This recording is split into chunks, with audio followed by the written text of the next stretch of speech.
দিনের শেষে বাঙালিকে কাঙাল করে দিচ্ছেন। আপনি পাপীকে অ্যারেস্ট করতে পারেন, পাপকে তো আপনি সংরক্ষণ করছেন। পাপটা হলো অবৈধ নির্মাণের পাপ। তৃণমূল শাসনকালে এই পাপটা কার্যত বলা যায় এভরিডে লাইফের মধ্যে ঢুকে গেছে, এবং আপনি যত অবৈধ কারবার দেখবেন সমস্ত কাউন্সিলরগুলো যুক্ত আছে, বিভিন্ন ধরনের জনপ্রতিনিধিরা যুক্ত আছে। আমি সুমন্দা এই কয়েকদিন আগেই 27 জন মানুষ পুড়ে মারা গেল। কেন মারা গেল? সব অবৈধ নির্মাণ। অবৈধ নির্মাণ থেকে টাকা, মাসুয়ারার টাকা, এবং তার ফলে মানে এত বড় একটা দুর্ঘটনায় মারা গেল। আমি আপনাকে বলছি সুমন্দা, সিরিয়াস লেভেলে আপনি দেখুন, কখনো কখনো যখন ঘটনাটা খুব বড় আকারে হয়, ইলেকশন সামনে আসে, তখন হয়তো একজন দুজন পাপীকে ধরা হয়, কিন্তু পাপটা নির্মূল করবার জন্য মমতা বন্দ্যোপাধ্যায় সামান্যতম উদ্যোগ নেন। উনি যখন ধরুন ইডির হানাতে দাঁড়িয়ে পড়েন, তখন অবৈধ যারা মানে বলা যায় দুর্নীতির সাথে যুক্ত, তারা সাহস পান।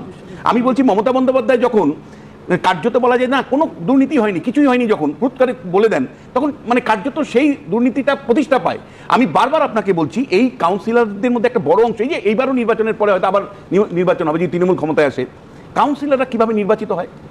জনগণের কাছে দায়বদ্ধ থেকে নির্বাচন হয়। কাউন্সিলররা যে একতরফাভাবে নির্বাচিত হন, যে পেশি শক্তি প্রয়োগ করে নির্বাচিত হন, যেভাবে গায়ের জোর ব্যবহার করে নির্বাচিত হন, তারা তো জনগণের সাথে যুক্ত হয়ে নির্বাচিত হন না, জনগণের মতামতের ভিত্তিতে নেই। এক, দ্বিতীয় যেটা, এই পুরসভাগুলো পরিচালিত কিভাবে হয়? কাউন্সিলর যা বলবে শেষ কথা। তাহলে পাবলিক পার্টিসিপেশনটা কোথায়? নাগরিকদের সরকার এটা, অথচ ওয়ার্ড সভা, ওয়ার্ড কমিটির মিটিং হয় না, ওয়ার্ড সভার নিয়মিত মিটিং হয় না, মানুষের কাছে দায়বদ্ধতার কোনো জায়গা থাকে না। এবং একই সাথে রাজ্য জুড়ে অবৈধ নির্মাণের বিরুদ্ধে আপনার তো একটা পলিটিক্যাল উইল শো করতে হতো।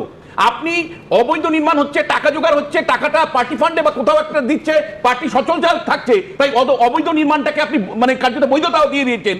এবং ফাইনালি যে কথাটা আমি বলতে চাই, যে করাপশনের বিরুদ্ধে লড়াই করতে পলিটিক্যাল উইলের পাশাপাশি অ্যাডমিনিস্ট্রেটিভ উদ্যোগও দরকার ছিল।